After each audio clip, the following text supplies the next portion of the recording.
안녕하세요. 오늘은 싱가포르 호텔리어로 9년 넘게 일하신 분의 경험을 저희가 좀 깊게 들여다보려고 합니다. 예, 맞습니다. 혹시 해외 취업, 특히 싱가포르 호텔 쪽 생각하고 계시다면 오늘 이야기가 정말 도움될 거예요. 어떤 걸 준비해야 할지, 또 현실적인 조언은 뭔지 한번 제대로 파헤쳐보죠. 네, 오늘 저희가 분석할 자료는요. 그냥 정보 나열이 아니에요. 진짜 싱가포르 호텔 그 현장에서 직접 부딪히면서 얻은 생생한 경험이랑 또 실질적인 조언들이 담겨 있거든요. 그래서 예비 호텔리어 분들이 좀 겪을 수 있는 그런 시행착오를 줄이고 성공적인 취업을 위한 구체적인 팁을 얻는데 저희가 좀 초점을 맞춰보겠습니다. 네, 좋습니다. 뭐가 중요하고 또 왜 중요한지 그 맥락을 좀 짚어드릴게요. 그럼 바로 궁금한 게 왜 많고 많은 나라 중에 싱가포르였을까요? 그게 뭐 영어를 쓴다는 장점도 물론 있겠지만 그것만은 아니었다면서요? 네, 그렇죠. 뭐 안전하고 다양한 문화가 있고 영어 쓰는 거 다 맞는데요. 결정적인 건 이거였어요. 한국 호텔들은 채용할 때 보면 토익 점수, 뭐 이런 공인 영어 점수를 되게 중요하게 보잖아요. 네, 그렇죠. 스펙. 근데 싱가포르는 그 점수보다는 면접 볼 때 이 사람이 실제로 영어를 얼마나 잘 쓰는지 그리고 태도는 어떤지 이걸 훨씬 더 중요하게 본다는 거예요. 아, 그러니까 뭐랄까 서류상 점수보다는 진짜 현장에서 통하는 소통 능력 이게 핵심인 거죠. 그래서 이 경험자분이 그런 얘기를 하셨군요. 아주 작은 경험이라도 뭐 예를 들면 카페 알바 이런 거라도 고객 응대 경험이 있다면 그거 꼭 어필하라고. 네, 맞아요. 그게 진짜 중요해요. 이력서에 쓸 거 없다고 망설이지 말라는 거죠. 고객이랑 소통해본 경험 자체가 자산이니까요. 네. 그리고 싱가포르 안에서도 호텔 경험이 되게 다양하시더라고요. 네, 맞아요. 일부러 좀 다양한 곳에서 경험을 쌓으려고 하셨던 것 같아요. 4성급 로컬 호텔에서 시작해서 3성급도 가보고 또 아코르 같은 큰 체인 호텔 있잖아요. 네네. 네, 거기서도 일해보고 마지막엔 1000실 넘는 5성급 로컬 체인까지 총 4곳에서 근무를 하셨더라고요. 와, 정말 다양하네요. 그럼 호텔마다 뭐 기본적인 체크인아웃 말고도 하는 일이 꽤 달랐겠어요? 그럼요. 뭐 라운지 서비스나 VIP 응대, 요즘 중요한 온라인 리뷰 관리 같은 것도 하고요. 컨시어즈 백업이나 그 OTA 결제 처리, 멤버십 관리, 또 뭐 객실 꾸미는 거 있잖아요. 그런 것까지 호텔마다 업무 범위가 꽤 다르죠. 이런 다양한 경험이 결국 뭘 배우게 했을까요? 그게 바로 적응력인 것 같아요. 호텔마다 쓰는 시스템도 다 제각각이고요. 심지어 같은 뜻인데 쓰는 용어가 다르기도 해요. 예를 들어서 서신 업무를 보통 코레스폰던스라고 하는데 어떤 곳에서는 그걸 빌링백스라고 부르더래요. 진짜요? 헷갈렸겠는데요? 네, 처음엔 좀 그랬겠죠. 근데 이런 다양한 환경에 빨리 적응하고 어쨌든 문제를 해결해 나가는 능력, 이게 진짜 중요한 역량이 된 거죠. 이건 뭐 책 보고 배울 수 있는 게 아니잖아요. 그렇죠. 실전 경험이네요, 정말. 그럼 싱가포르 호텔에서 일하는 것만의 장점도 있었을 텐데요. 한국이랑 비교했을 때 가장 크게 느낀 차이점은 뭘까요? 그거는 개인 연차나 병가 사용이 정말 자유롭다는 점.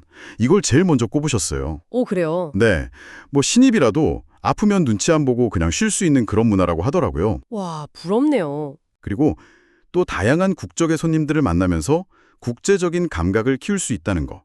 또 현지 문화를 반영한 프로모션 기획하는 재미도 쏠쏠했대요.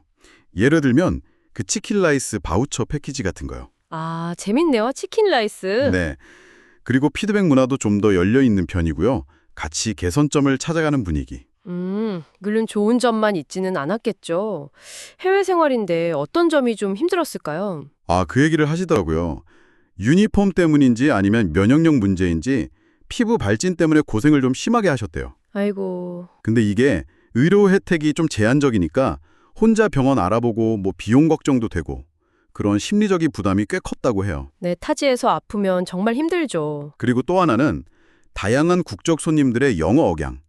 특히 초기에는 뭐 호주식 영어, 인도식 영어 이런 거 알아듣기가 좀 힘들었다고. 이건 아마 많은 분들이 공감하실 것 같아요.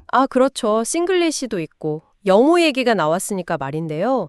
그럼 영어 실력은 어느 정도 수준이 필요했고 또 어떻게 향상시키셨을까요?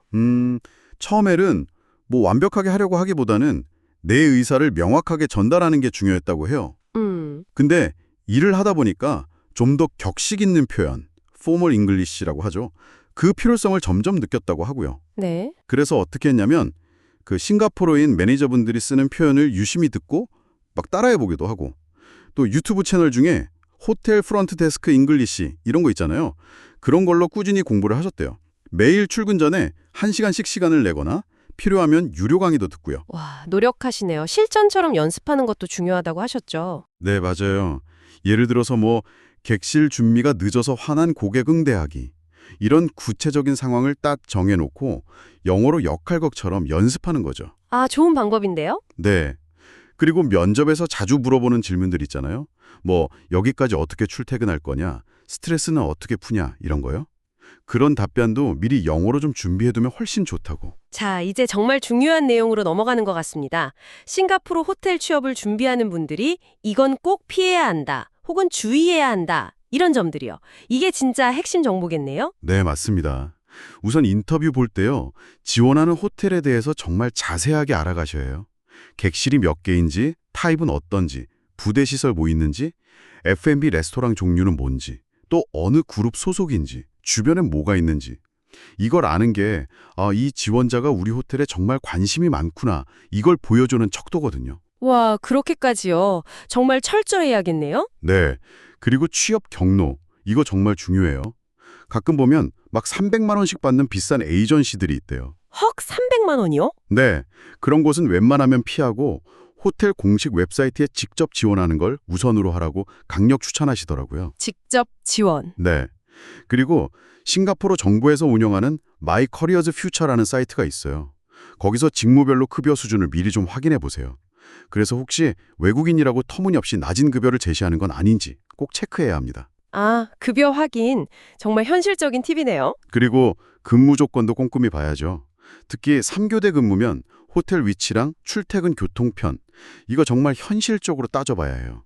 새벽이나 밤늦게 다닐 수 있는지. 그렇죠. 대중교통 끊기면 답 없죠. 맞아요. 그리고 공고에 가끔 클러스터라고 적힌 게 있대요. 이건 여러 호텔을 좀 돌아다니면서 일해야 할 수도 있다는 뜻이니까 업무 범위나 강도를 미리 꼭 확인하는 게 좋습니다. 아, 클러스터 이것도 알아둬야겠네요. 마지막으로 또 강조하신 게 있었죠. 네, 질문하는 걸 망설이지 말라는 거였어요. 초과 근무 수당은 주는지, 식비는 지원되는지, 같이 일할 동료들 국적은 어떤지, 커미션은 있는지, 어떤 시스템 쓰는지, 휴가 신청은 자유로운지, 직원 할인은 있는지, 나중에 다른 부서로 이동은 가능한지. 와, 정말 많네요. 네, 이런 것들 궁금하면 그냥 다 물어보라는 거예요. 질문하는 걸 두려워하면 안 된다는 거죠. 그리고 마지막으로 너무 조급해하지 마세요. 내 영어 실력이 좀 부족한 것 같다고 너무 기죽지 말고요. 잘 못 알아들었으면 다시 한번 확인하고 싶습니다. I would like to reconfirm. 이렇게 천천히라도 말하면서 명확하게 소통하는 게 훨씬 중요합니다. 네, 오늘 싱가포르 호텔리어의 정말 생생한 경험을 통해서 얻은 통찰들 여기까지 나눠봤습니다. 기회의 땅이기도 하지만 정말 철저한 준비랑 현실적인 기대가 필요하다는 점이 인상 깊네요. 특히 그 비싼 에이전시 통하지 말고 직접 지원하고 급여나 근무 조건 꼼꼼히 확인하라는 조언은 정말 실용적이에요. 맞습니다. 그냥 막연하게 해외 취업이라는 환상만 갖기보다는 구체적으로 정보를 찾고 또 궁금한 건 적극적으로 물어보고 꾸준히 자기를 개발하는 거, 특히 영어 실력이겠죠? 이게 정말 중요하다는 거 알 수 있었죠. 그리고 아까 강조된 것처럼 아무리 작은 서비스 경험이라도 이걸 나의 강점으로 어떻게 연결할까, 이런 시각이 필요한 것 같습니다. 네, 마지막으로 이 질문을 한번 던져보고 싶어요.